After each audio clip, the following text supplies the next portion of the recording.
Hi friends, welcome to my channel. இன்னைக்கு நம்ம சேனல்ல என்ன வீடியோ பார்க்க போறோம் அப்படினா இட்லி மாவு வீடியோ தான் பார்க்க போறோம். 10:1 ரேஷியோல ஸ்பஞ்ச் மாதிரி சாஃப்ட்டான இட்லி 100% பெர்ஃபெக்ட்டான இட்லி எப்படி செய்யதுன்னு பார்த்தலாம். கூடவே ரொம்ப சிம்பிளான இட்லி சாம்பார் ரெசிபியும் பார்த்தலாம். வாங்க வீடியோக்குள்ள போய் பார்த்துட்டு வந்துடலாம்.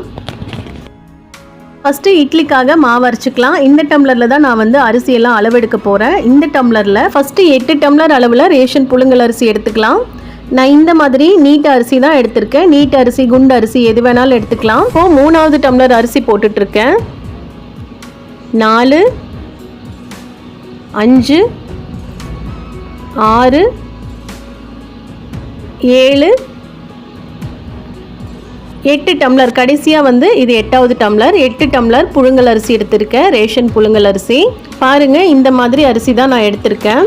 இப்போது 8 டம்ளர் அரிசிக்கு உங்ககிட்ட வந்து ரேஷன் பச்சரிசி இருந்துச்சுன்னா சேர்த்திக்கோங்க. எங்கிட்ட பச்சரிசி இல்லாதனால 2 டம்ளர் அளவில் இட்லி அரிசி எடுத்திருக்கேன்.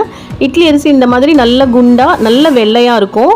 இதுதான் வந்து இட்லி அரிசி. பிகினர்ஸ்க்கு தெரியாது அப்படிங்கிறதுனால சொல்கிறேன். 8 டம்ளர் புழுங்கல் அரிசிக்கு 2 டம்ளர் அளவில் இட்லி அரிசி எடுத்திருக்கேன். அதுக்கு 1 ஸ்பூன் வெந்தயம் சேர்த்திக்கிறேன். இந்த ஸ்பூனுக்கு 1 ஸ்பூன் வெந்தயம், அதோட 1 கைப்பிடி அளவு உப்பு, கல்லுப்பு போட்டுட்டு நல்லா சுத்தமாக கழுகி எடுத்துக்கலாம். 8 டம்ளர் புழுங்கல் அரிசி, 2 டம்ளர் இட்லி அரிசி சேர்த்திருக்கேன். உங்ககிட்ட ரேஷன் பச்சரிசி இருந்துச்சு அப்படின்னா இட்லி அரிசிக்கு பதிலாக பச்சரிசி சேர்த்திக்கோங்க. எங்கிட்ட பச்சரிசி இல்லாததுனால தான் நான் இட்லி அரிசி சேர்த்திருக்கேன். இப்போ ஒரு 4 டைம் வந்து நல்லா இந்த மாதிரி கையில் நல்லா அலசி கழுகிக்கலாம். பாருங்கள், நிறைய அழுக்கு வரும் இதில். நல்ல கைகளால் இந்த மாதிரி நல்லா தேய்ச்சி சுத்தமாக கழுகி எடுத்துக்கலாம். ஒரு 4 டைம் கழுகணும் அப்படின்னா போதும். ரொம்ப அரிசி வந்து அழுக்காக இருந்துச்சு அப்படின்னா ஒரு 5 டைம் வரைக்கும் கூட கழுகிக்கலாம்.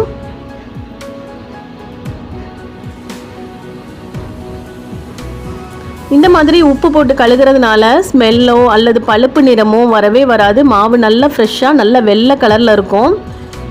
நீங்கள் உப்பு போடாமல் கழுகி அரைச்சி பாருங்கள், அந்த கலர் வந்து டிஃப்ரெண்ட்டாக இருக்கும். அரிசின்னு இல்லை, கல்லுப்பு வந்து எல்லாத்துக்குமே போட்டு நம்ம கழுகலாம். காய்கறிக்கு போட்டு கழுகலாம். காலிஃப்ளவருக்கெல்லாம் இந்த மாதிரி கல்லுப்பு போட்டு கழுகுனீங்க அப்படின்னா நல்ல ஒயிட் கலரில் ஃப்ரெஷ்ஷாக இருக்கும். அதே மாதிரி மீனுக்குமே வந்து நம்ம எல்லாருமே வந்து கல்லுப்பு போட்டு தானே கழுவுவோம். கல்லுப்பு போட்டு கழுகும் போது நல்லா சுத்தமாக இருக்கும். இப்போ நான் அரிசியெல்லாம் கழுகி முடிச்சுட்டு இப்போது அரிசிக்கு தேவையான அளவு தண்ணி சேர்த்திட்டேன். இது வந்து 4 மணி நேரம் நல்லா ஊறட்டும். மொத்தம் அரிசி வந்து 6 மணி நேரம் ஊறணும்.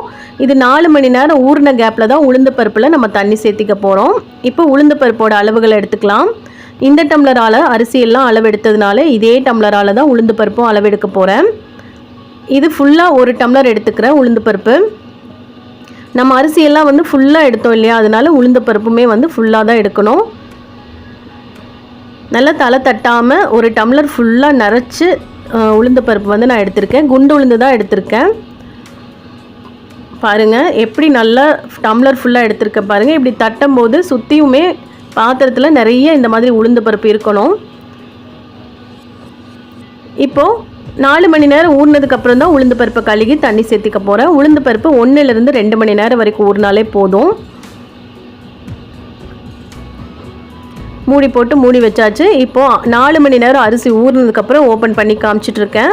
இப்போ 2 தடவை உளுந்த பருப்பை நல்லா கழுகி எடுத்துக்கலாம். உளுந்து பருப்பை பொறுத்த வரைக்கும் 4 டைம் 5 டைம் எல்லாம் கழுக வேண்டிய அவசியம் இல்லை. 2 டைம் கழுகினாலே போதும். நீங்கள் உபரி அதிகமாக இருக்கிற உளுந்து பருப்பு வாங்கிக்கோங்க. நான் குண்டு உளுந்து தான் வாங்கியிருக்கேன். சில உளுந்து பருப்பு பார்த்தீங்க அப்படின்னா மாவே ஆகாது. சில உளுந்து பருப்பு நிறைய மாவாகும். நான் எடுத்திருக்க இந்த உளுந்து பருப்பு நிறைய மாவு உபரி ஆகக்கூடிய உளுந்து பருப்பு தான். அதனால் 1 டம்ளர் மட்டும்தான் நான் எடுத்திருக்கேன். இப்போ இது மூடி போட்டு மூடி வச்சுக்கலாம். 2 டைம் கழுகியாச்சு. 2 மணி நேரம் ஊறட்டும். அப்போது அரிசி ஆல்ரெடி 4 மணி நேரம் ஊறி இருக்குது. உளுந்து பருப்போட டைம் 2 மணி நேரம் சேர்த்தும் போது மொத்தம் அரிசி 6 மணி நேரம் ஊறி இருக்கும். உளுந்து பருப்பு 2 மணி நேரம் ஊறி இருக்கும். இப்போ பாருங்கள், நான் 2 மணி நேரம் கழித்து தான் ஓப்பன் பண்ணி காமிச்சிட்ருக்கேன். உளுந்து பருப்பு நல்ல பூ மாதிரி மலர்ந்து ஊறி வந்திருக்கு. இப்போது அரிசி வெந்தயமெல்லாம் பாருங்கள் எப்படி நல்லா ஊறி இருக்குன்னு. இப்போ பெரிய பாத்திரத்தில் தான் சேர்த்து மாவு அரைக்க போகிறேன். நான் மிஷினில் கொடுத்து தான் மாவு அரைக்கிறேன். அதனால் உளுந்து பருப்பு அரிசி எல்லாம் ஒட்டுக்காக போட்டுட்டு இந்த மாதிரி பெரிய பாத்திரத்தில் மாவு அரைச்சிக்கிறேன். அரைச்சிட்டு வந்துட்டு நான் உங்களுக்கு காமிக்கிறேன். பாருங்கள், இப்போ நான் வந்து மாவு அரைச்சிட்டு வந்துட்டேன். கை வச்சு நல்லா இப்படி கலந்துக்கிறதுக்கு பெரிய பாத்திரமாக இருந்தால் நல்லா சௌரியமாக இருக்கும். அதனால் பெரிய பாத்திரத்தில் மாவெல்லாம் அரைச்சி எடுத்துகிட்டு வந்தாச்சு. கை வச்சு நல்லா அரிசி மாவு உளுந்து மாவு ஈவனாக கலந்துக்கிற அளவுக்கு கலந்தாச்சு. இப்போது ஃப்ரிட்ஜில் வைக்கிறதுக்கு இந்த மாவை வந்து ஊற்றிட்டுருக்கேன் வேறு பாத்திரத்தில். இதை வந்து ஃப்ரிட்ஜில் வச்சுட்டு இட்லிக்கு உண்டான மாவை தனியாக எடுத்து உப்பு போட்டு கலந்து வச்சுக்க போகிறேன். இது மூடி போட்டு மூடியாச்சு. இது வந்து ஃப்ரிட்ஜில் வைக்கக்கூடிய மாவு. இதுதான் வந்து இட்லிக்கான மாவு. இந்த மாவில் கொஞ்சமாக உப்பு மட்டும் சேர்த்திட்டு கலந்து வச்சுக்கலாம். தேவையான அளவு தண்ணி ஊற்றி இட்லி மாவு பக்குவத்துக்கு கலந்து வச்சுக்கலாம். இட்லி மாவுக்கு எப்போவுமே வந்து கொஞ்சம் கெட்டியாக தான் கலந்துக்கணும். தோசைக்கு மட்டும்தான் கொஞ்சம் நல்லா லூஸாக கலந்துக்கணும். இட்லிக்கு பணியாரத்துக்கு பொறுத்த வரைக்கும் கொஞ்சம் நல்லா கெட்டியாக கலந்து வச்சுக்கோங்க. இந்த மாவில் இட்லி மட்டும்தான் வரும் அப்படின்னு நினைக்க வேண்டாம். இட்லி, தோசை, பணியாரம் எல்லாமே சூப்பராக பர்ஃபெக்டாக வரும். பாருங்கள், இந்த அளவுக்கு பக்குவத்தில் நான் கலந்து வச்சுருக்கேன். எடுத்து ஊற்றும் போது எவ்வளோ கெட்டியாக இருக்குது பாருங்கள். இன்னுமே இது வந்து கெட்டி ஆகும். உப்பு போட்டு கலந்த மாவை ஒரு 3 மணி நேரம் மட்டும் நான் வெளியில் வச்சுக்க போகிறேன். ஏன்னா நல்லா புளிக்கும். அதனால் 3 மணி நேரம் மட்டும் வெளியில் வச்சுட்டு மீதி நேரம் ஃப்ரிட்ஜில் தான் வைக்க போகிறேன். உங்களுக்கு புளிக்காது அப்படின்னா ஓவர் நைட் வெளியில் வச்சுக்கோங்க. இப்போது அடுத்த நாள் காலையில் மாவெல்லாம் எடுத்து வெளியில் வச்சாச்சு. இது வந்து ஃப்ரிட்ஜ்லேயே ஸ்டோர் பண்ணி வைக்கக்கூடிய மாவு. ஆல்ரெடி வந்து நல்லா கலந்து தான் வச்சுருக்கு. இருந்தாலும் ஒரு டைம் நல்லா கலந்துட்டு அதுக்கப்புறமா மூடி போட்டு மூடி வச்சுருவேன். இது வந்து இட்லிக்கு உண்டான மாவு. பாருங்கள், நம்ம தண்ணி ஊற்றி தான் கலந்தோம். ஆனாலும் நல்ல கெட்டியாக இருக்குது. இது கரெக்டான பக்குவமாக தான் இருக்கும். இப்போது இட்லி செய்ய ஆரம்பிச்சிடலாம். நான் இட்லி துணி போட்டு தான் வந்து இட்லி செய்வேன். அது பிளேட்டில் வந்து எண்ணெய் தேய்ச்செல்லாம் வந்து இட்லி செய்ய மாட்டேன். இட்லி துணியை வந்து நல்லா ஈரம் பண்ணிவிட்டு இந்த தட்டில் விரிச்சிட்டு இப்போ இட்லி சுட்டுட்ருக்க பாருங்கள். நல்ல ஒரு கரண்டி ஃபுல்லாக மாவு எடுத்து இட்லி ஊற்றிக்கலாம். இந்த கேப்பில் இட்லி பாத்திரத்தில் தண்ணி வந்து கொதிக்க வச்சிட்டோம் அப்படின்னா நல்லா கொதிச்சு ரெடியாக இருக்கும். இட்லி வந்து சீக்கிரமாக வேகிறதுக்கும் நல்லா உப்பி பஞ்சு மாதிரி சாஃப்டாக வரும். இட்லி பாத்திரத்தில் இந்த மாதிரி தண்ணியை கொதிக்க வச்சுட்டு ஊற்றுங்க எப்போ இட்லி ஊற்றினாலும். இப்போது இது வேகட்டும். இந்த இட்லி வேகிற கேப்பில் நம்ம சிம்பிளான ஒரு சாம்பார் ரெசிபி பார்த்துட்டு வந்துடலாம். இப்போ மூடி போட்டு மூடி வச்சாச்சு. இது வெந்துட்டு இருக்கட்டும். இது வெந்துட்டே இருக்கிற இந்த டைமில் ஒரு சிம்பிளான சாம்பார் ரெசிபி. ஒரு மிக்ஸி ஜார் எடுத்துகிட்டு 3 பெரிய வெங்காயம் இந்த மாதிரி கட் பண்ணியிருக்கேன். 3 தக்காளி, நல்ல பழுத்த தக்காளியாக கட் பண்ணி எடுத்திருக்கேன். ஒரு முழு பூண்டு உரிச்சு எடுத்திருக்கேன். தேங்காய் அரை மூடி அளவில், கூடவே ஒரு சின்ன துண்டு பட்டை,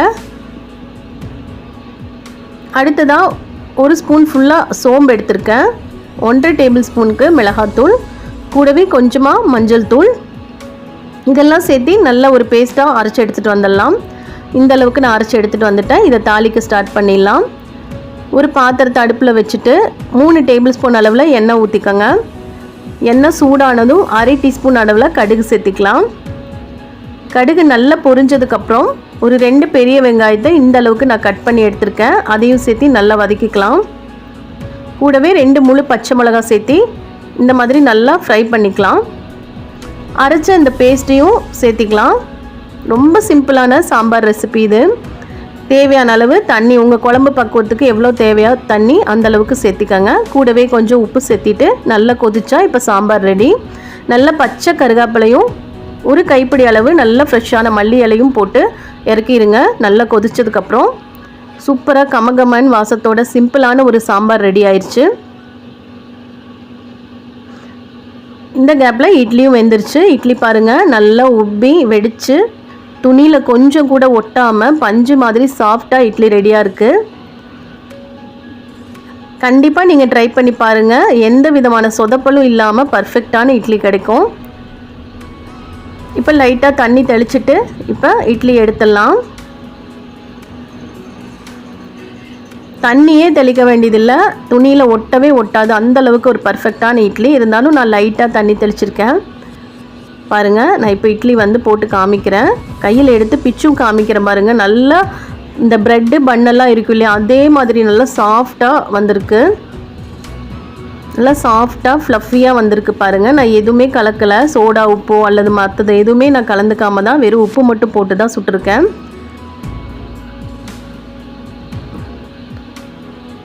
பாருங்கள், நான் இப்போ வந்து ஒரு இட்லி எடுத்து உங்களுக்கு பிச்சு காமிக்கிறேன். இட்லி நல்லா சூடாக இருக்குது பாருங்கள். பார்க்குறப்பவே தெரியும்னு நினைக்கிறேன். ப்ரெட்டு பன்னெல்லாம் எப்படி இருக்கும் அதே மாதிரியே நல்லா சாஃப்டாக இருக்குது பாருங்கள்.